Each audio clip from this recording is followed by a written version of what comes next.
Every time a conflict erupts with Iran, Christian world immediately shouts, Ezekiel 38, Gog of Magog war is here. Looking at the headlines today, it's really easy to see why. Iran is a domino that when it falls, whole bunches of other dominoes fall. But I need to tell you something that most prophecy teachers are ignoring.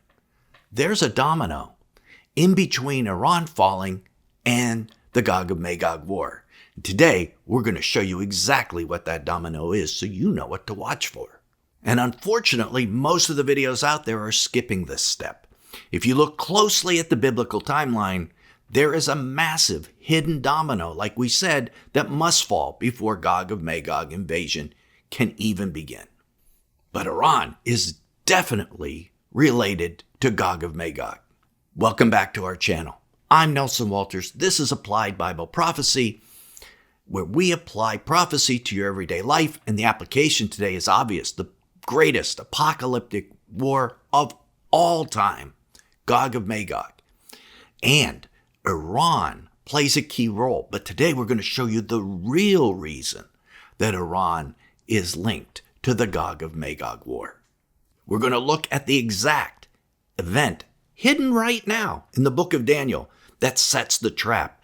If you're watching the news for Gog of Magog to happen tomorrow, however, you're looking for the wrong prophecy. Let's show you exactly what happens next. But to understand where we are in the biblical prophetic timeline, we first have to understand what Ezekiel 38 actually requires before the war can start.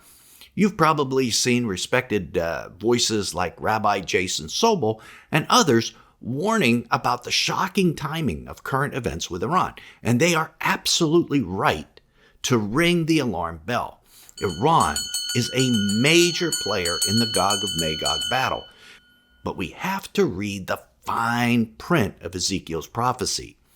Ezekiel 38 verse 11 describes the conditions of Israel right before Gog attacks. It says, I will go up against a land of unwalled villages. I will fall upon quiet people who dwell securely, all of them dwelling without walls and having no bars or gates. Does that sound like Israel today? Absolutely not. In the entire world, they are the most highly armed, strongly walled, and defensive nations on the face of the planet. They're fighting struggles on multiple fronts, both in Iran and Hamas, Hezbollah. They are the farthest possible thing from unwalled villages. So how do we get from here, where we are now, to there? Because Israel must be dwelling in a state of false peace without walls for Ezekiel 38 to happen. The USA and Israel's takedown of Iran and proxies like Hamas and Hezbollah that is taking place right now are a very important point of that.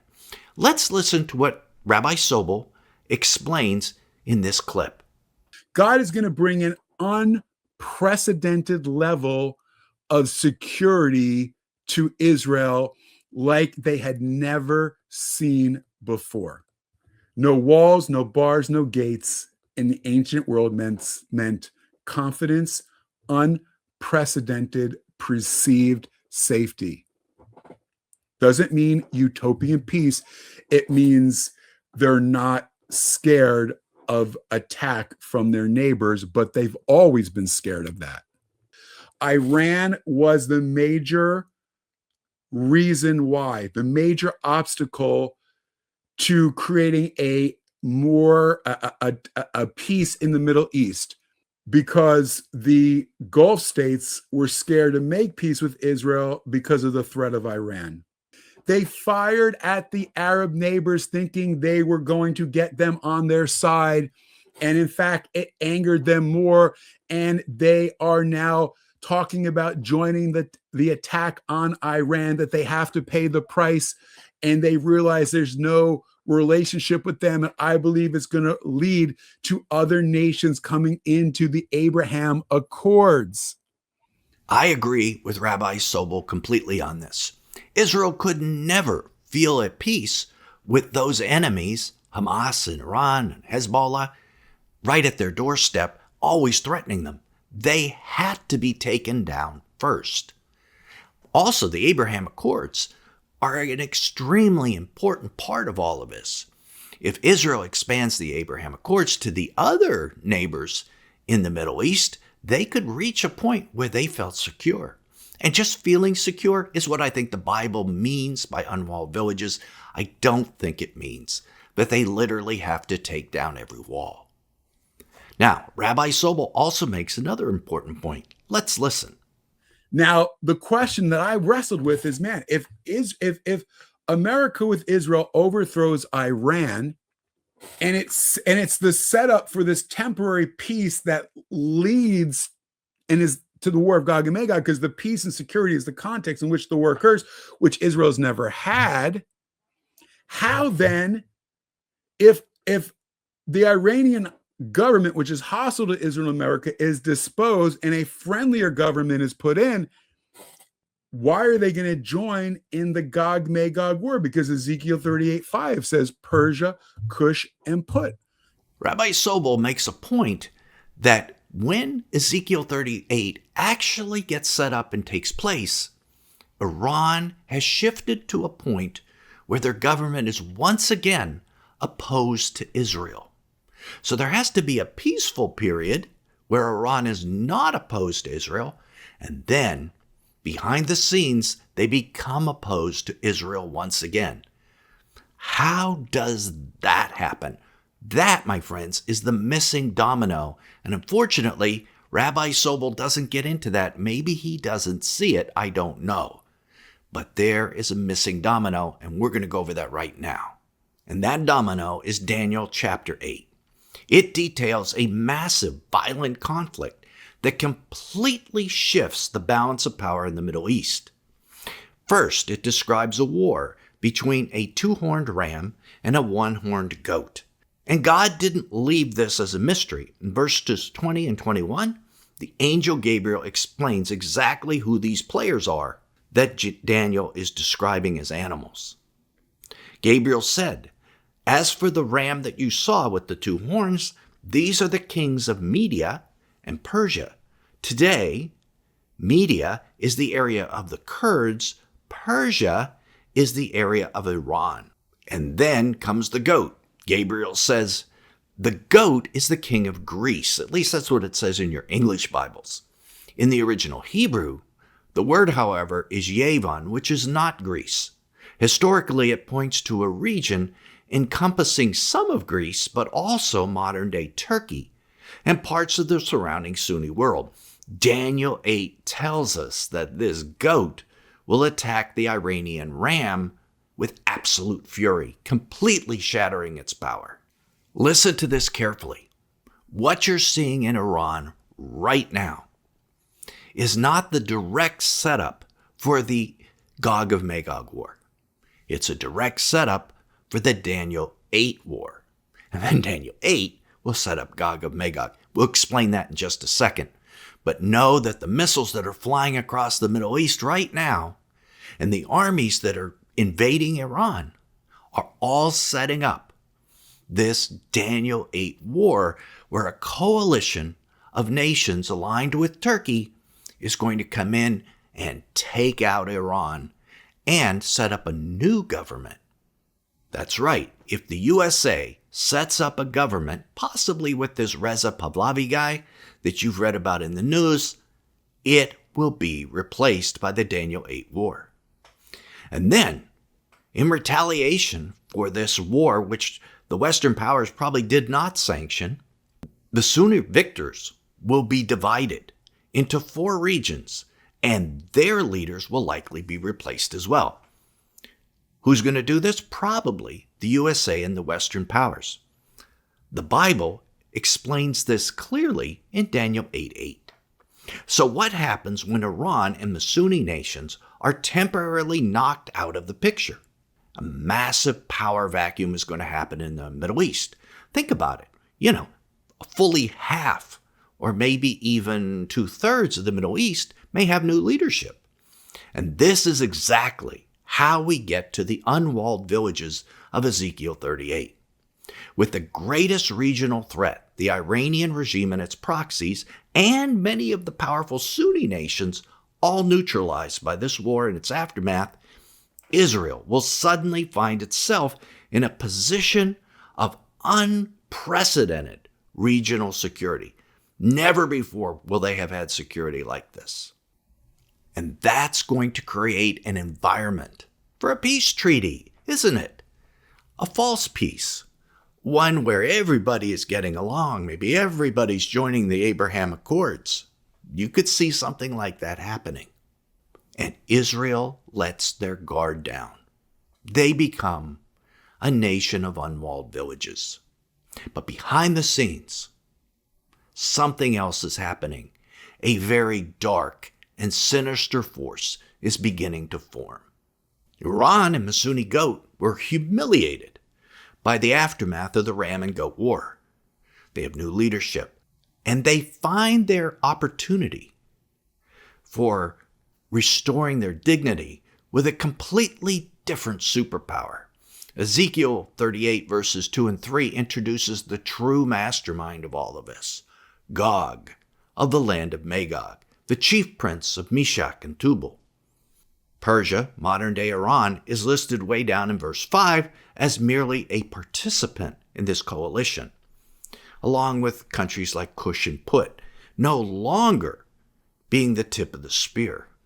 Iran is riding the coattails of a massive invasion force led by this guy Gog from the north. This is the ultimate double cross. The false peace wasn't a permanent solution after all. It was just an incubation period for the most devastating anti-Semitic alliance in human history. Everything the USA and the Western powers were trying to avoid, they actually caused. But you should be asking yourself some questions right now, and not just taking this as face value, because some of it doesn't make sense.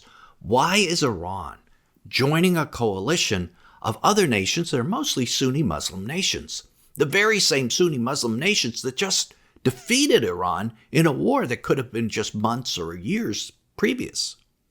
And why are they subservient to this guy Gog, who, from all accounts, could potentially be someone from that region, from Turkey or Syria or Iraq, nations that came against Iran?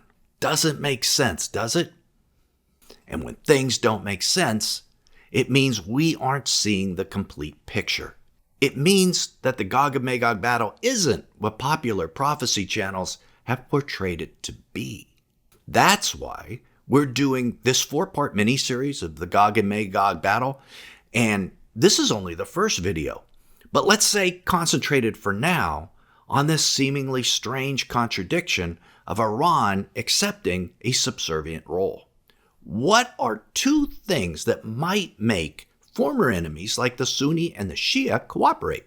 One is a threat to their Islamic faith, to their Islamic holy site.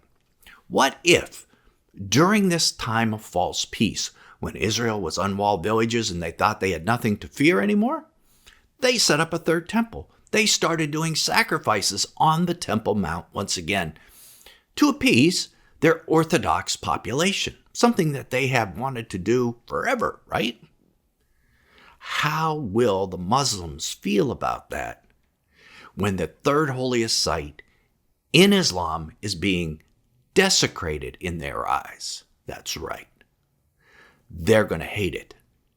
So possibly the purpose of the Gog of Magog alliance is to stop those sacrifices and take over the Jewish temple. A shared love of their Islamic holy site is a great reason for former rivals to join together in such an alliance. And the second reason is the nature of this guy, Gog himself. Maybe Gog isn't a Russian commander in some kind of pre-tribulation war, as so many have depicted him. Maybe he is the Antichrist, and maybe this is the great invasion of Israel that happens around the midpoint of a tribulation. You know, the one that the prophets Zechariah and Joel prophesied about in their books, and even our Lord Jesus spoke of in Luke 21. And if those things are true, if this is the Antichrist, well, that explains why Iran and the Sunni Muslims might join together and follow him, because they think they're following a god, a divine figure. He's going to call himself God in just a little while when he reaches the Temple Mount. And if that's true, it is frightening how close we might be to these events. So what does this mean for you and me right now as we watch the news and see the missiles flying across the Middle East? It means three things. First, stop panicking. The world isn't ending tomorrow. The current conflict with Iran is a birth pang. It is a necessary setup, but it's not Ezekiel 38. Second, shift your eyes to the goat of Daniel 8. Watch Turkey. Watch the Sunni coalitions. When you see them begin to formally clash with Iran, you will know the timeline has officially accelerated. And the next domino is falling. And third, get your house in order. If the setup for those wars is happening right now, how much closer to the return of Jesus are we? This isn't just about surviving. It's about end-time evangelism. We have the answer the world is desperately searching for. We got to show it to them. But there is one massive piece of the puzzle that's still missing. We know how the trap is set, but we don't know who this mastermind is that's pulling the strings. We don't know who this Gog is. The Bible gives us quite a lot of information that most people haven't seen before, and that's where we're going in our next video. But before we do, I'd like you to see a video that talks about something that Rabbi Sobel mentioned, Amalek, who was a Nephilim tribe, a tribe that surrounded Israel that had Nephilim genes. And he's not the only one that talks about this Amalek. You may not know this, but Benjamin Netanyahu, the prime minister of Israel, mentioned them, and it caused a massive outcry in the media. I'd like to show that to you, and that video is right here. You can click on it. Till then, I'm Nelson. This is Applied Bible Prophecy, and I will see you there.